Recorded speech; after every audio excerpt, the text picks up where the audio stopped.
subscribe, like, comment, and share. Assalamualaikum, hai semuanya, aku Dinda. Oke, sekarang nonton, jangan lupa like, comment, subscribe, dan share ke teman-teman kalian. Semoga semakin maju Semakin sukses. dan berkah selalu. Amin.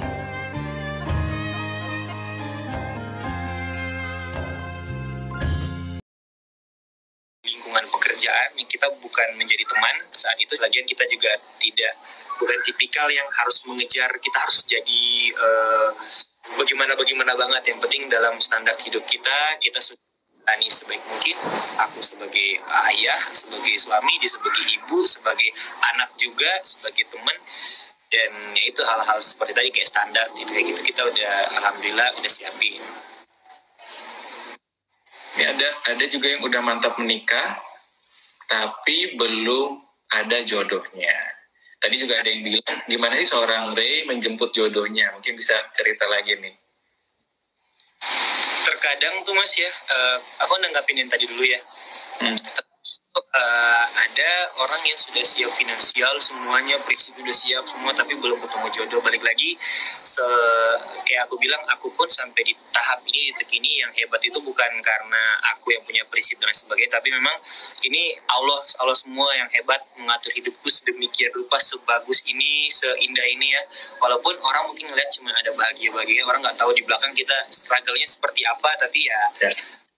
Seperti itu, kita kan kewajiban kita bukan untuk menjual kesedihan kita ke orang kan, maksudnya kita harus ngasih yang bahagia-bahagia biar orang itu termotivasi untuk bahagia. Lagian kalau kita ngasih kesedihan atau misalnya kita lagi capek atau apa ya, orang tidak akan mau mengerti itu gitu kan. Kita sama aja kayak ngasih energi negatif aja ke orang. Dan kalau misalnya kayak memilih menikah, sorry tadi Mas apa yang pertanyaan habis itu? Gimana seorang Ray itu menjemput jodoh? Oh iya, menjemput jodoh itu balik lagi yang paling aku lakuin waktu itu tuh menyerahkan semua yang di atas. Aku alhamdulillah termasuk yang dimudahkan banget Mas. Aku bukan tipikal yang aku sebelum taaruf sama Dinda aku pacaran, tapi bukan tipikal yang menilai banget kriteria orang nih kayak oh aku begini, aku udah pernah sama yang ini, aku pernah sama yang ini, akhirnya aku mau cari yang begini. Enggak begitu, tapi aku dimudahkan penyisian kriteria itu karena aku berserah ke atas pada saat aku pun mau fix, misalnya kayak bulan depan udah kayak saling mempersiapkan pernikahan. Aku tuh masih yang bukannya nggak yakin, tapi aku masih yang di titik aku yakin dia ini belum jodohku 100% kalau belum aku di meja akad. Jadi seandainya memang ada hal-hal yang terjadi dan itu demi kebaikan, tunjukin ya Allah, tunjukin. Aku masih mau menerima itu dengan lapang dada. Jadi berserah, termasuk orang yang sudah mempersiapkan finansial dan sebagainya, tapi belum ketemu jodoh. Tunggu aja, semua tuh ada waktu masing-masing. Mungkin kalau ditemuin, misalnya nih ada satu orang umurnya 27 tahun, dia jadi bos di kantor, finansialnya udah oke banget nih. Dia belum ketemu sama jodohnya, akhirnya dia memaksakan karena lingkungannya dia udah pada menikah, ya kan? Dia memaksakan untuk, ya udah deh gue cepet-cepet, akhirnya tidak terlalu matang dalam perkenalan dan lain sebagainya, menikah. Ini yang pada saatnya mungkin dia tuh belum waktunya menikah di umur 27 misalnya. Akhirnya jadi amburadul karena dia nggak santai gitu loh Mas. Dia mungkin ada pressure dari lingkungannya, orang tuanya. Balik lagi yang mengerti diri kita tuh kita, jangan pernah terbebani dengan pressure sekitar. Cukup mengiyakan aja, karena namanya kalau orang tua itu kan biasanya kalau misalnya kayak mau nyuruh anak nikah, sekarang tuh banyak kan terjadi kayak gitu ya. Bersalah paham sama orang tua yang menurut aku setelah aku jadi orang tua akhirnya aku merasakan orang tua itu sebenarnya kalau kita bisa harusnya kita bisa melihat sudut pandang orang tua di saat orang lain tidak bisa melihat orang tua kita seperti apa. Kita harus bisa melihat sisi baik dari kalimat-kalimat yang mungkin kadang kita ngerasa nggak baik ya. Jadi cuma care aja kita, peduli banget di salah orang dan lain sebagainya. Jadi kalau di sana apa yang terlihat menuntut, sebenarnya kita maklumi itu aja dengan cara ya tapi maksudnya balik lagi kita punya prinsip, tapi jangan sampai membenci atau menyalahkan orang tua. Karena yang mereka lakukan sebenarnya mungkin mereka ingin yang terbaik buat kita, cuman mungkin kita menganggap itu bukan pilihan yang cocok dengan keinginan kita, seperti itu kan ya. Ya. Dan balik lagi ke komunikasi. Iya. Namanya orang tua ya, kita juga anggap ya seorang tua kan pasti pemikirannya beda, zamannya beda. Mungkin kita juga harus mengerti ke mereka bisa belajar juga tentang kita biar ngobrolnya lebih nyampe. Nah, Apalagi ini aku lagi hubungan dengan rumah tangga. Setelah kita berumah tangga, kita kan udah punya planning di kerajaan kita sendiri nih antara suami dan terkadang tuh ada orang tua yang memang masih terlalu care dan ingin mengikut sertakan dirinya untuk membantu dan lain sebagainya. Menurut aku idealnya tuh pasangan setelah sudah menikah ya dia bukan menjauh dari orang tua, tapi dia sudah tahu porsinya gitu. Dia sudah tahu harus dia lakukan seperti apa, termasuk misalnya kayak misalnya punya planning, ya aku punya planning pengen save money-nya di sini, ternyata orang tua kurang setuju dan lain sebagainya. Balik lagi, tidak ada yang menyalahkan orang tua, tapi kita harus menemukan cara untuk mengkomunikasikan ke orang tua, bosnya udah trust me, ini gue udah berkeluarga, tujuan gue juga baik, cukup percaya dan doain aja, karena balik lagi yang menjalani kan siapa kan. Dan ada yang bilang juga kalau memang udah keluarga, sebaiknya kita punya rumah sendiri atau kontrak lah di tempat lain sendiri biar bisa mengkomunikasikannya berdua. Setuju banget, setuju.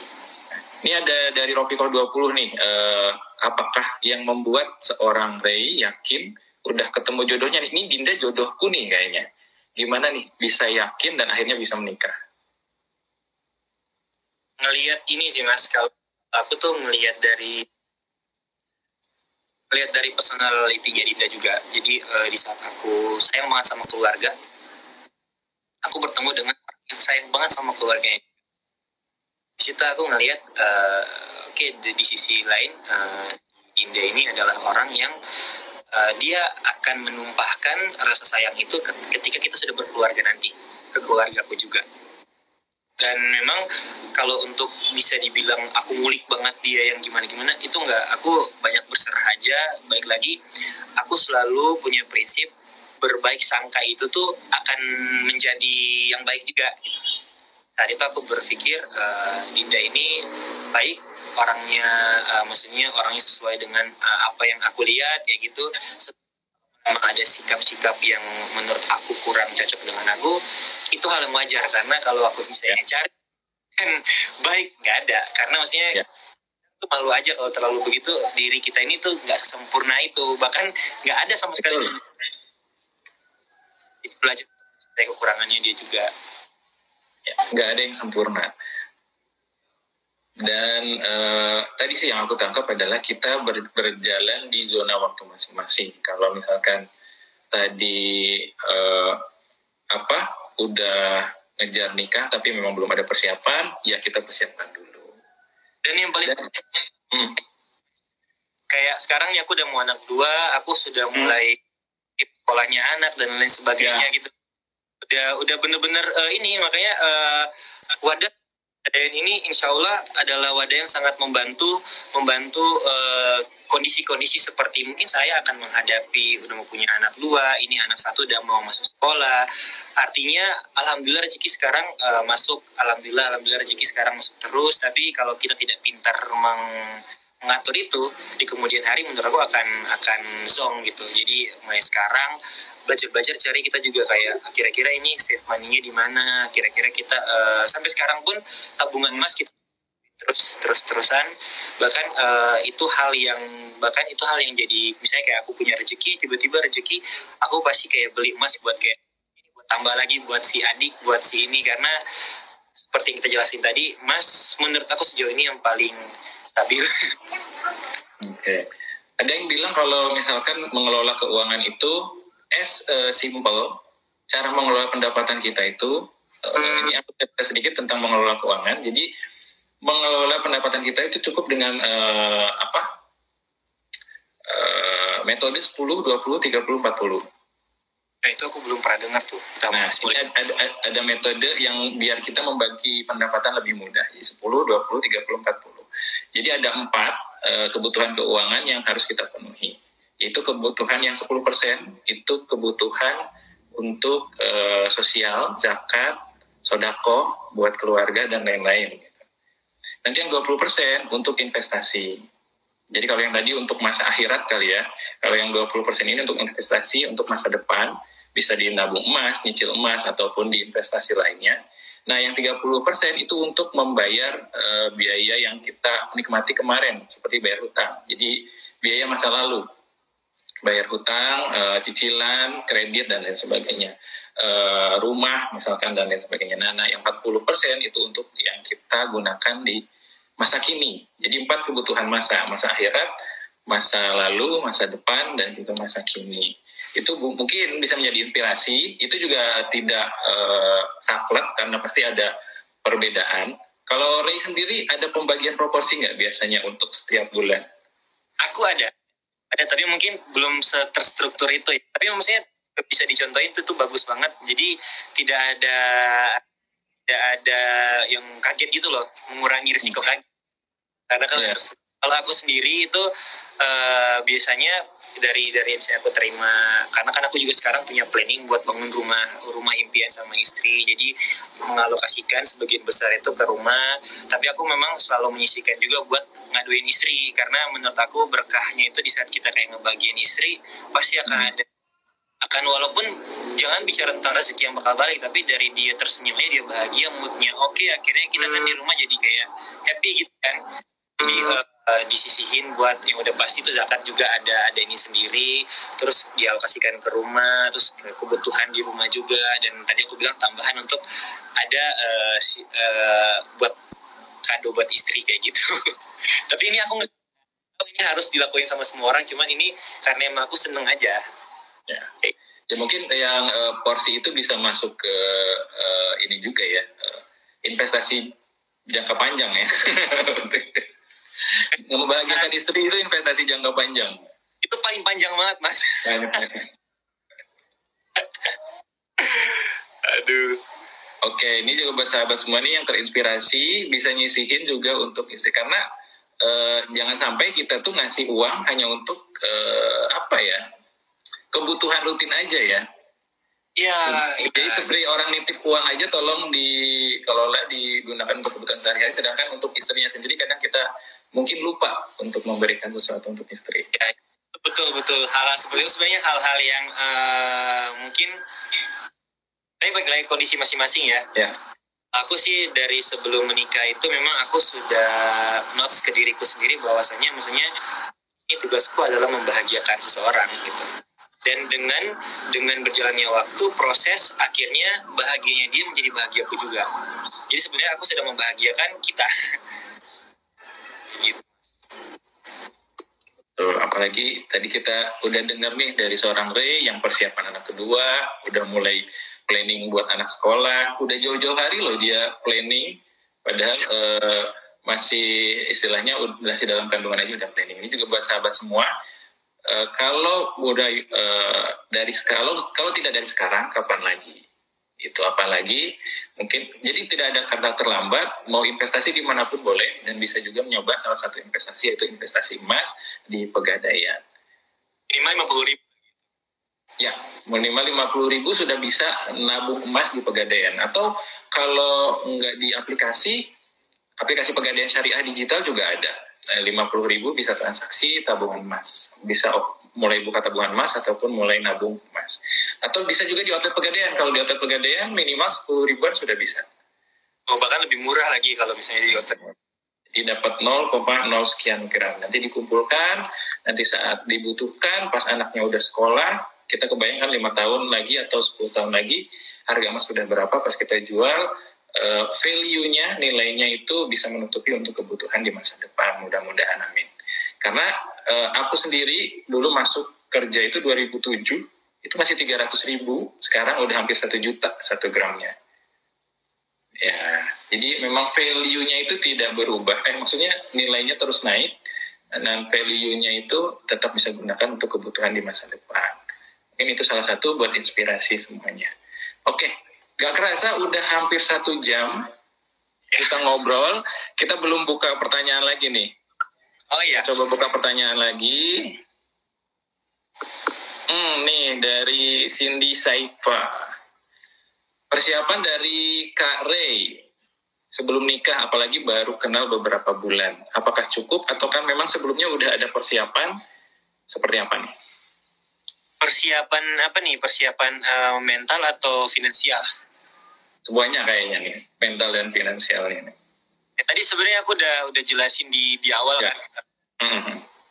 Aku lakuin itu ya tadi itu niat, dan memang karena ini secara realnya kita akan bikin acara nih, artinya bikin acara mengeluarkan budget, kita udah mempersiapkan, kalau aku mempersiapkan dari segi finansialnya, dan sudah mulai mengkotak-kotakan kayak kira-kira apa aja nih yang akan menjadi prioritas, misalnya ya yang mana nih, hal-hal seperti itu. Dan memang dari segi maharnya juga, terus dari segi dari segi kira-kira acara ini dia nggak ya sesuai porsinya semua, dia jangan kekurangan. Setelah menikah berbicara tentang save money kedepannya seperti apa.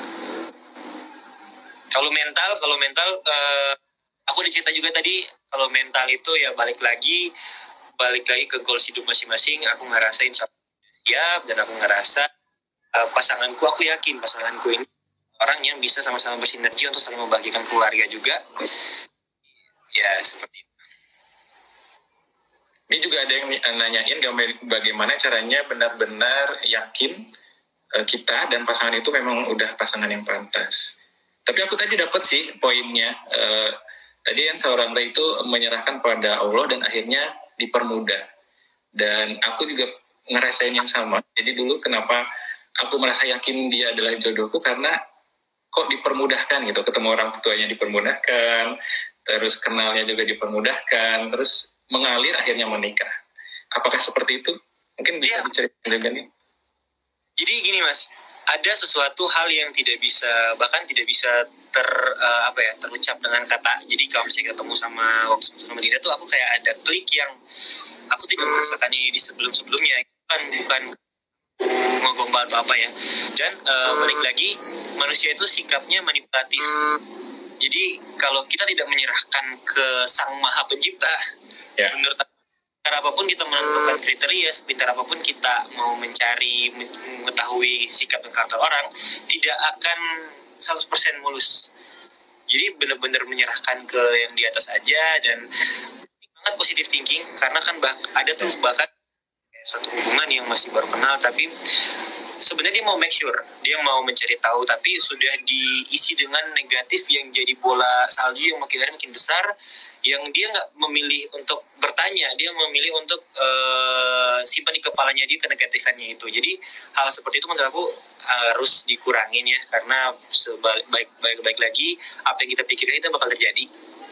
Nah, aku selalu yakin itu. Afirmasi ke dalam pikiran kita harus positif. Dia ini adalah orang yang baik, dan selalu aja seandainya memang sejauh ini yang kita lihat dia baik, tapi ternyata ada yang ditutupin, itu dibukain sama Allah. Itu sebenarnya kalau kita yakin sama Allah, simpel itu. Ya, kita serahkan sama yang istilahnya yang sutradaranya lah ya. Ya, direkturnya. Iya, kadang kita memaksakan sesuatu, dicegat, kitanya yang marah. Padahal mungkin itu bukan hal yang baik buat kita. Ya. Jangan sampai kita menjaga jodoh orang lain ya. Sama-sama. Itu. Tapi gini, menurut aku, kalau aku tuh orang yang sangat bersyukur apapun step hidup yang sudah aku laluin. Karena kalau aku tidak pernah menjaga jodoh orang lain, aku tidak akan mendapatkan pelajaran untuk aku terapin. Jadi kayak aku harus bersyukur dengan aku ketemu sama A, si B, si C, ini yang membentuk aku yang sekarang, kayak gitu. Oke, dijadiin pelajaran aja ya buat sahabat. Oke, buat sahabat semua, udah 1 jam kita ngobrol, gak kerasa banget. Mungkin kita langsung closing statement nih dari seorang Ray buat sahabat-sahabat semua nih yang tadi lagi mempersiapkan diri, mental, finansial, juga mempersiapkan diri tadi mencoba investasi, membangun finansial, mempersiapkan pernikahannya, ataupun tadi yang udah ada finansialnya belum dapat jodohnya. Kira-kira closing statement-nya gimana nih buat sahabat-sahabat semua? Silakan. Teman-teman semua, sebenarnya sama, kita semua tuh punya power dalam diri kita yang kita tuh bisa menggerakkan itu, dan cuman kita yang bisa handle itu. Jadi menurut aku kita harus terbiasa mudeng dengan hal seperti yang aku bilang tadi, baik yang sudah berkeluarga ataupun belum berkeluarga akan lebih baik-baik karena dia punya waktu buat memplanningkan itu semua, udah harus siap. Aku ya, karena aku juga berkaca ke diriku, pasti menginginkan suatu saat nanti aku punya kondisi di mana aku sama keluargaku bahagia, ekonomiku juga aman dan lain sebagainya. Itu tidak akan terjadi kalau tidak disiapkan dari sekarang, dan harus dipekain dari sekarang. Karena memang seperti yang dibilang tadi, di Pegadaian pun kan dari kalau aplikasi pun 50.000, kalau langsung datang 10.000, itu hal yang mungkin kalau misalnya kita nggak terlalu notes, itu cuma habis di kopi yang kita beli atau di rokok yang kita beli kayak gitu kan. Kalau misalnya kita udah mulai peka kayak gitu, oke, kita udah mulai sisi ini sebenarnya yang duit di saku ini sebenarnya udah bisa menjadi tabungan untuk di tahun-tahun yang berikutnya. Jadi kepekanya itu yang harus ada.